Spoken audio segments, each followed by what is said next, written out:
going to talk a little bit today about minimally invasive surgery and endoscopy and endosurgery that we can actually perform in general practice, because it is something that we really should be doing more of, and it's greatly benefit our patients to do so. So when people talk about endoscopy, they generally tend to be talking about flexible endoscopy, about upper and lower GI endoscopy and bronchoscopy. But actually, endoscopy encompasses both rigid and flexible endoscopy. And there are many, many disciplines that would be encompassed by both of these techniques. We can do, as we say, upper and lower GI endoscopy and bronchoscopy, but also laparoscopy and thoracoscopy. We can do urethrocytoscopy, rhinoscopy, otoscopy, arthroscopy, and in fact, a lot of other oscopies, including fistuloscopy, or if you do a lot of scaly things, then exotics and birds are ideal candidates for rigid endoscopy. So there's a vast plethora of different techniques that we can employ within general practice. And the GP Cert Endo course, which Richard was referring to earlier, covers a lot of this. It covers instrumentation, it covers flexible endoscopy of both the GI tract and the respiratory tract, and also rigid endoscopy, rhinoscopy, urethrocytoscopy, otoscopy, laparoscopy, thoracoscopy, and a lot of other oscopies as well as arthroscopy. So by the end of the course, you will have had a lot of experience, both practical and theoretical, about all sorts of rigid and flexible flexible endoscopy. We also cover laser endosurgery because the diode laser particularly, but also the holmium YAG, are quite often used in a rigid endoscopy environment, both in the nose and the bladder, and to an extent within the abdomen and thorax as well. And really, endoscopy, and particularly rigid endoscopy, is vastly underutilized by the veterinary profession. Minimally invasive surgery took off in the very early 90s in the human side, and it has massively changed the paradigm of surgery over the years. Very quickly, it took on, and a lot of the routine procedures that are being done in human surgery are done minimally invasively. If you go into hospital, you would expect to have a keyhole surgery done rather than a great big incision across you. So for things like gallbladder removals, for arthroscopy, for knee problems and things of that nature, everything is done either lap-assisted or completely laparoscopically nowadays. And with the flexible endoscope, we now have video endoscopes, so we get really good visualization of the bronchial and bronchial tree, and also of the GI tract. So we can look for movements of the larynx. We can look right down to the far reaches the lung into the bronchioles. We can look into the stomach and see very small lesions within the stomach and digestive tract, and even right down to the duodenum and through beyond to the jejunum. And of course, we can go up the other end and do colonoscopy and do the up through the ileocecal junction up into the ileum.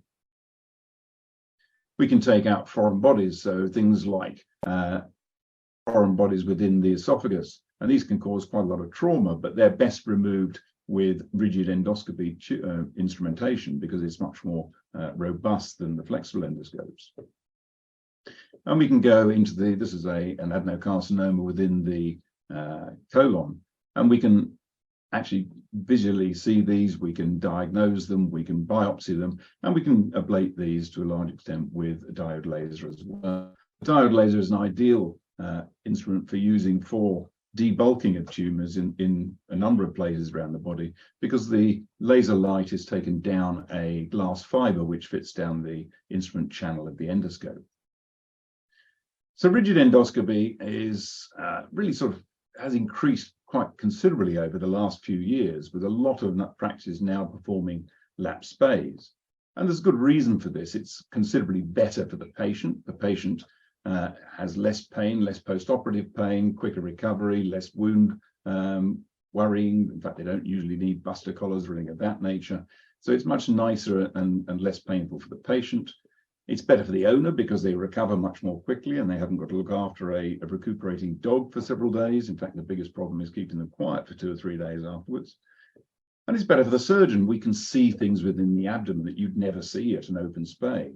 And it's surprising how many lesions, how many things that we see, even in normal, I say normal bitches that come in even at 5.5, 6 months old. We see quite commonly things like renal dysplasia or even renal agenesis. And in older dogs, I've seen adenocarcinomas on the bowel, I've seen liver tumors, I've seen kidney tumors, all sorts of things in dogs that came in supposedly normal. So we would never have seen those at an open spay, and we can see those, we can biopsy, we can deal with those at the same time. And of course, we can handle tissues much more gently. It's also better for the practice because we add an additional fee on for a laparoscopic spay over and above what we would normally charge for an open spay. And that's justified because there's an additional cost of equipment, there's a cost of training, there's extra skills involved. But that gives you the practice considerably more income and actually helps pay for the instruments almost from day one. And it's great for client retention and growth. People seek out vets that will do minimally invasive procedures on their pets. Nearly everybody has had some experience of keyhole surgery, either on themselves or friends, and they appreciate that small holes hurt less. They appreciate it's nicer surgery for the patient, and they want that sort of benefit for their pets as well. So they're quite willing to pay a premium for that. When I first did lap spays, when I first did laparoscopy, I didn't expect people to pay for laparoscopic spay, so I didn't offer them initially. But actually, when I first started offering them, we found that nearly everybody went for laparoscopic version, even though it was more expensive. So it is something that's really good for client retention and for client growth. But sadly, a lot of people who start out and start doing laparoscopic spays never progress beyond this one technique. They get the equipment for laparoscopic spays, and that's all they do. And that's a real shame, because lap spays provide excellent training in hand-eye coordination, in placing ports, in insufflation, in general techniques in laparoscopy. And these are transferable skills that you can use for all sorts of procedures in the abdomen other than just lap spays. In fact, most things that we do, most abdominal procedures that we do, can be done either laparoscopically or lap assisted. And minimally invasive surgery has great benefits to the patients, and there's been numerous papers showing this both in humans and in dogs and cats. There's considerably less pain, there's considerably quicker recovery, we can see things much better, we can get better biopsies, and so on and so on. And so once you've got the equipment for a lap spay, there's a much wider range of procedures that you can do. And that is a great practice builder. There's procedures that you could do that you couldn't do before. So cystoscopy, rhinoscopy, for instance, you can't do if you haven't got the equipment to do so. But once you've got the laparoscopic equipment, there's virtually very little that you have to buy in addition to that to do a lot of other procedures as well. And so this is a great practice builder, increases profitability and client retention. And it makes it much more interesting for surgeons as well. Playing with toys, of course, is a great feature of surgery, and actually doing something on a screen and playing with toys it's much more fun than just doing open surgery. So canine laparoscopy, we can do routine laparoscopy, and that maintains the skills. So as I say, doing surgical procedures like bitch spays, cryptorchic castrations, and it's much easier removing a cryptorchic testicle laparoscopically than it is doing it through open surgery, and much less traumatic for the patient. And we can do spays not only on bitches, as we see on the lower left-hand side of the screen here, but cat spays as well. And there have been papers showing that it is considerably less painful than either flank or midline incisions. And we have the same benefits of being able to see around the abdomen and do everything less traumatically with no tension on tissues, not ripping anything off not ripping the aberrant ligament off the peritoneum, which is painful. So everything is done much more delicately and less painfully. As you can see on the bottom right-hand corner, and the cat has virtually no fat around the ovaries, virtually no falciform fat. The abdomen is actually much more expandable than the dog, so there's more room inside a 4-kilo cat than there is inside a 4-kilo dog. And people will often say, well, you can't do lap spays below about sort of 12, 15 kilos. Well, that frankly is nonsensical. You can do laparoscopic spays down to about 1.5 kilos or below. So there's no real size limit on that, and the benefits still apply.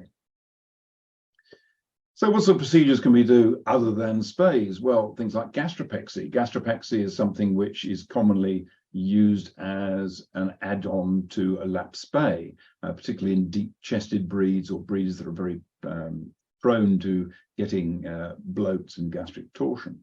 So it's quite a simply add-on that we can do at the same time as doing a laparoscopic spay.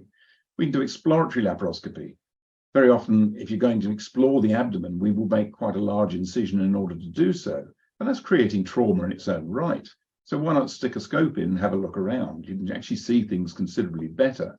And from a small 5mm hole, we can put the scope right the way up to the diaphragm, underneath the liver lobes, right the way down to the pelvic canal. So we can explore the whole abdomen up to the adrenal glands on each side and so on. So we can get a really good exploratory laparoscopy without having to traumatize the patient too much.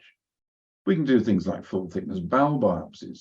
We can do gastrointestinal foreign body removals, abdominal mass removals, lap-assisted cystoscopy. We're taking out large stones or going into male cats or male dogs with large stones and things. Then lap-assisted cystoscopy is a much less traumatic way of going, and we get much better visualization. We can do culpus suspension or inguinal hernia repairs. We can do staging and removal of tumors. We can do cholecystectomy, cholecystentesis, portosystemic shunt, external systemic shunt attenuations. We can do adrenalectomies. We can do lap-assisted splenectomies or nephrectomies. So there's lots of things that we can do within the abdomen, but perhaps one of the more commonest things that we do other than spays would be biopsies. And organ biopsies can be obtained from all the major abdominal organs and lymph nodes. And the advantage of doing it laparoscopically is that we can see the lesions directly. We can take samples that are large enough to get a really good histological diagnosis, and we can control any hemorrhage. So we can take multiple biopsies, control any hemorrhage, and see what we're doing. And the standard of biopsies is considerably better. We're going to get significant number of lobules from the liver. And there's been papers looking at the concordance between things like percutaneous true cut biopsies of the liver versus laparoscopic biopsies. And there's around about a 50% concordance. So a true cut biopsy is going to be wrong around about 50% of the time.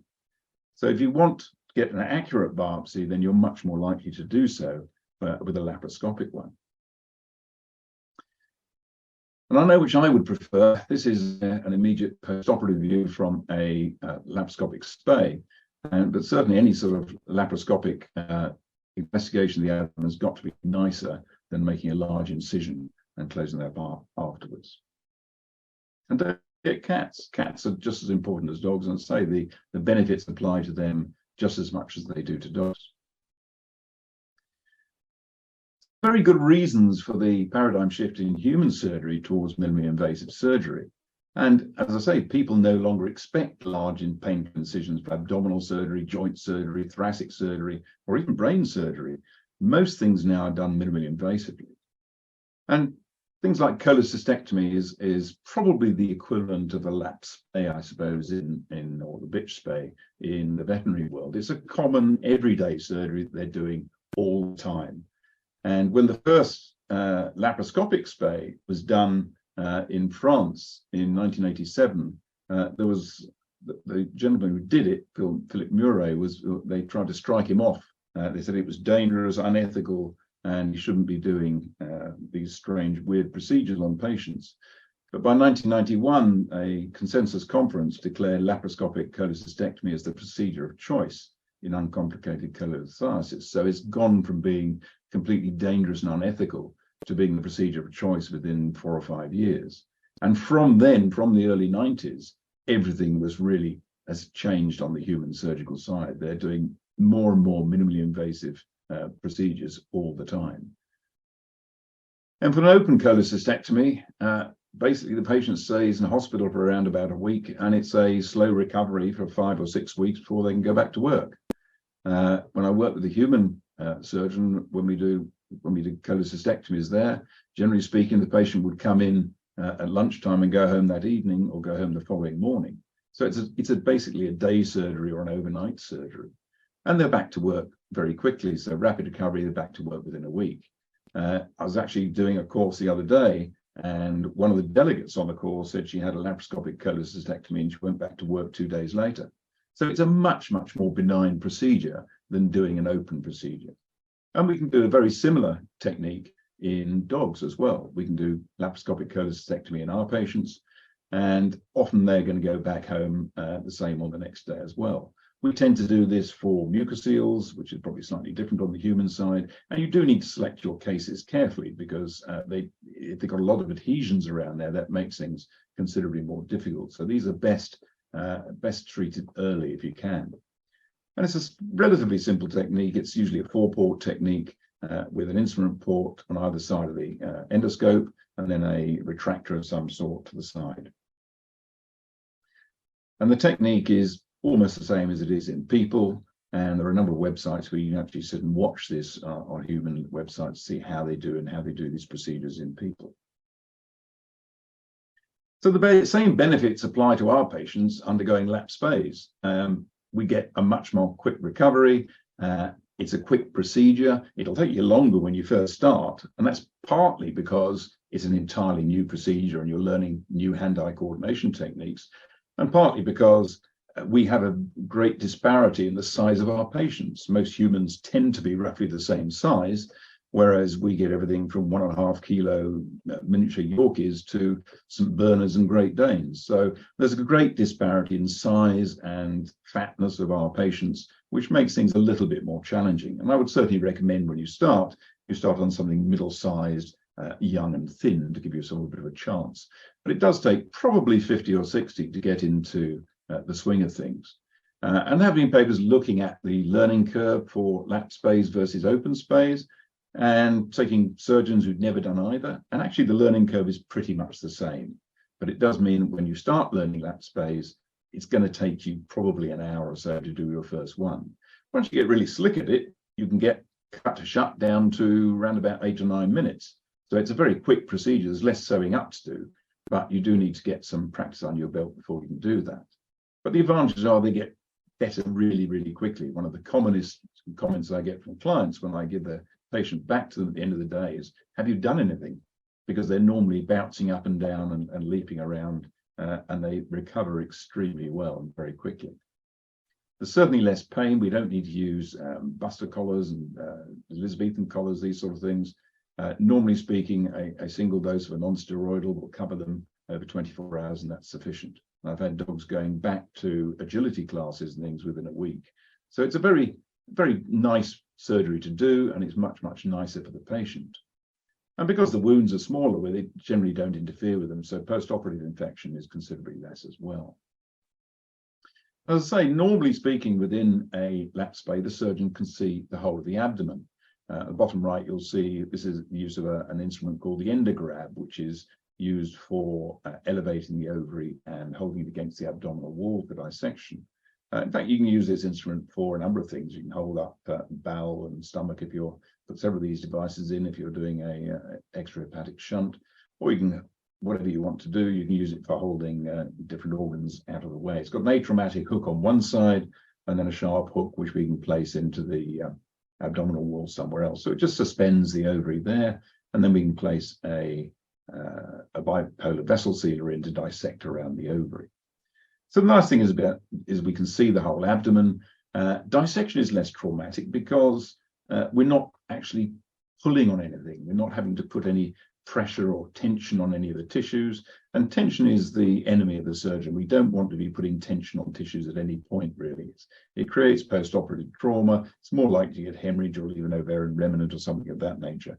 And we don't want to be pulling the ovarian ligament off the peritoneal wall. The peritoneum is painful. So if we can do things less traumatically and do things with instrumentation, that's much, much nicer.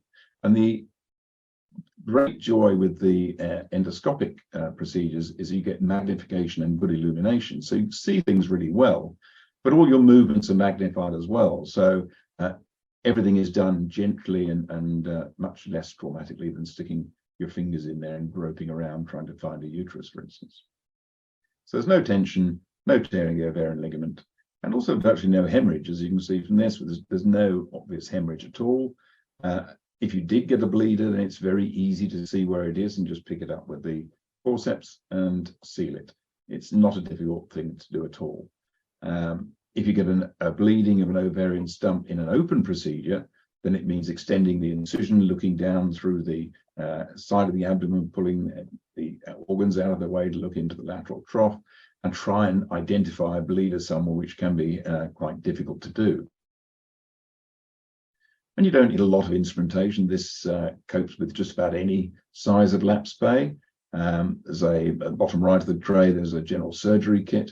Then we have a couple of abdominal ports on the left of that. I usually have, in a bigger dog, I'll have a 11mm port, a larger port available in case we need that, if there's an ovarian cyst or something. Most of the time we just use the 5mm ports, or sometimes a 3.9 and a 5.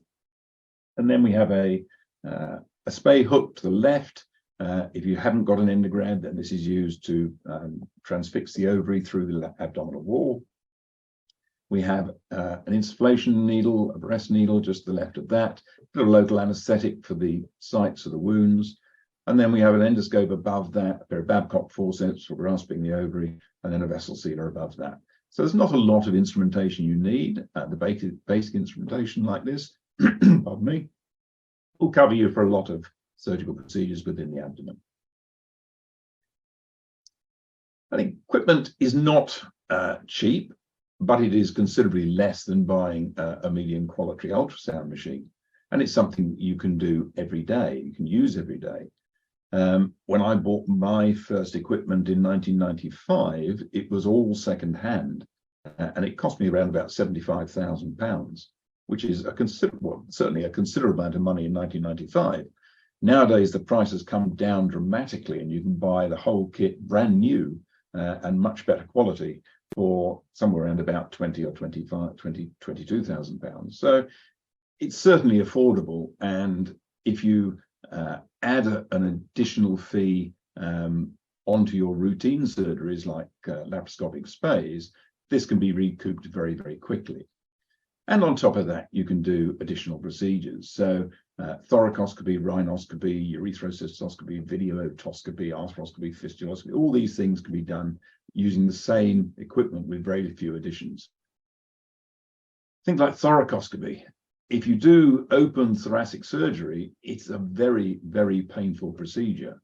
And there's considerably less morbidity when you do things thoracoscopically. We can do things like pericardectomies, and actually you get much better visualization, and it's considerably less painful for the patient. It's not a difficult procedure to do once you've got the hand-eye coordination skills. And if you can crack a chest open and do an open pericardectomy, it's not very difficult to do a thoracoscopic version of that. We can do persistent right aortic arches. Same thing, it's much, much better visualization than through a lateral incision in the chest wall. You can see the whole of that side of the thorax. So it's much better access to the site. We can be much more precise, and we can use much smaller incisions.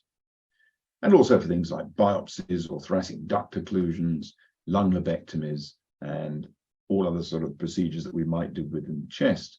Something like the parasiphoid transdiaphragmatic view gives you a slightly bigger view than you get from a sternal split, and you just get one or two very small incisions. So generally the patients bounce back very quickly, can often go home the next day. Rhinoscopy is something that is, again, not performed enough. The nose is quite a difficult place to get into.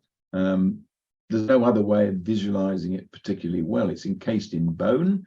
We can use imaging methods like radiography or CT or MRI, and they give us quite a lot of information about the structure of the nose and lesions and things within it. But actually looking at things directly with your own eyes gives you a considerably better view of what's going on. And we can put flexible scopes over the back of the free edge of the soft palate and look at the choana from the back, and we can see tumors and discharges and all sorts of things from the back there. We can place a rigid scope up into the nose from the front, and we can identify the turbinates. We can look for foreign bodies or for tumors or for fungal infections and so on. And we can obtain biopsies. We can treat surgically treat different conditions like aspergillosis, fungal infections within the nose. We can debulk and remove neoplasia within the nose.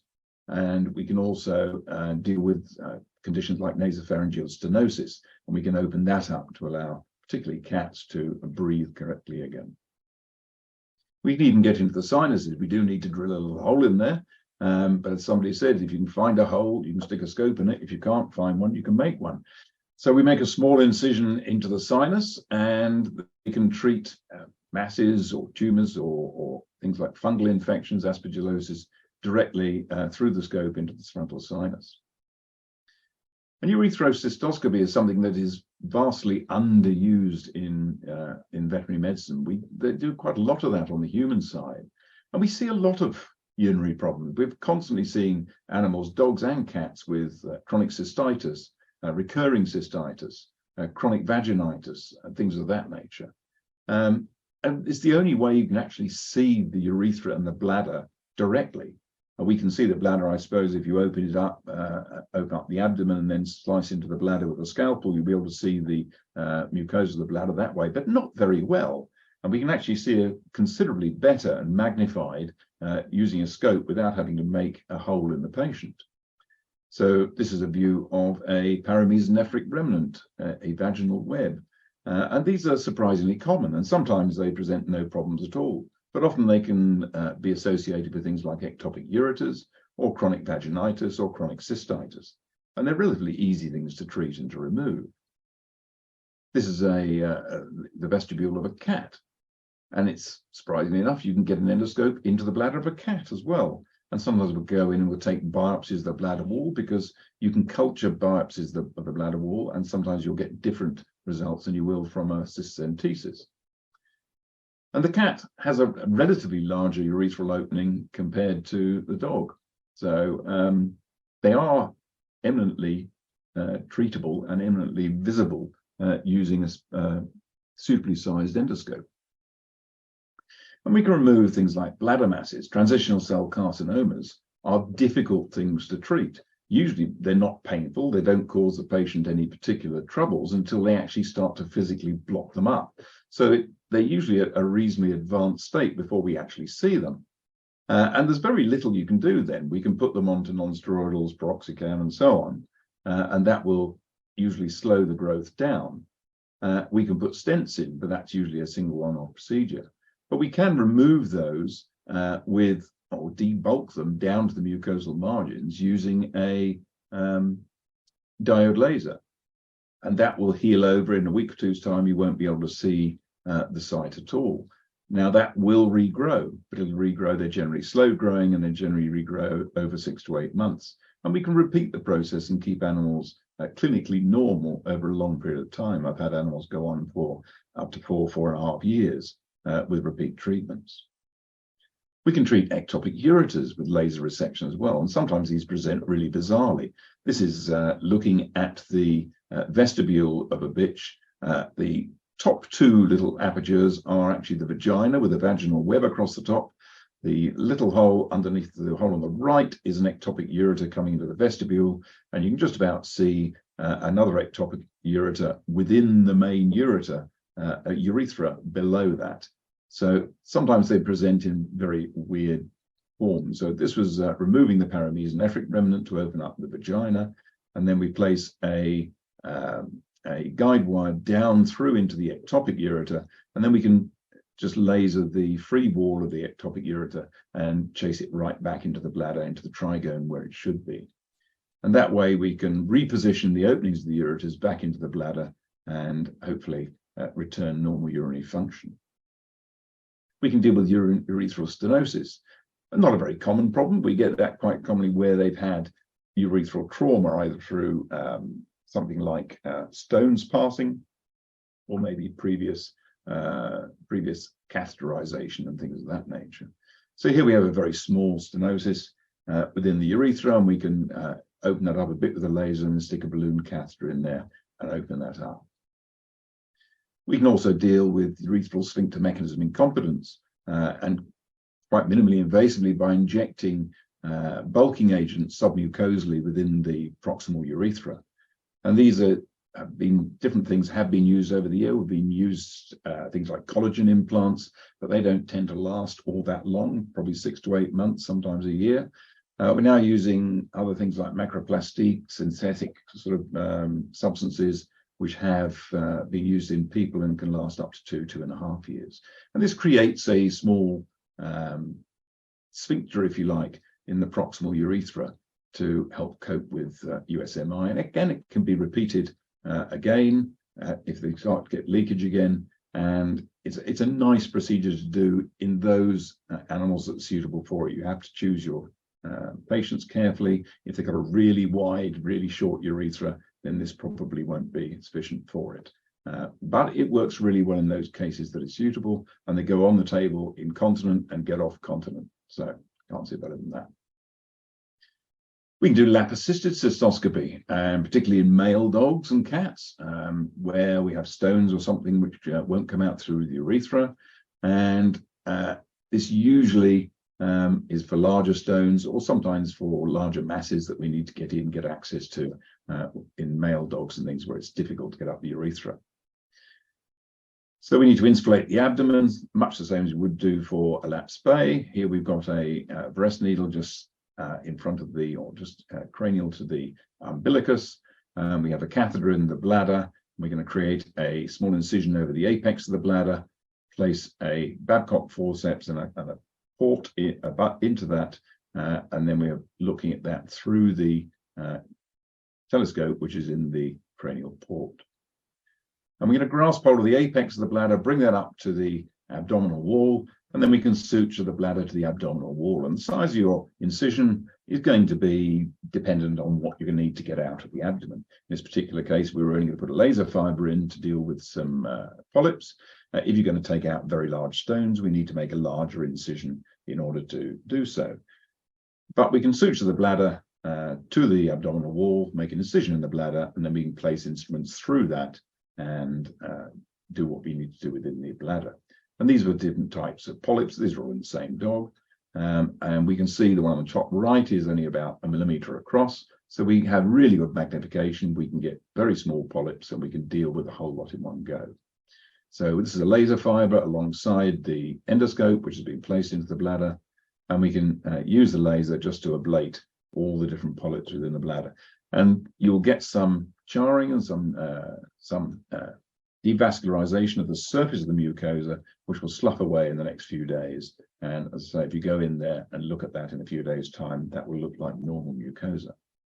And we can even place a 5 millimeter laparoscope right the way up through the, this was something like about a 24 kilo dog, and you can get right up the urethra to the pelvic flexure. And you can see this is an 8 French catheter in there. There's quite a lot of space around that.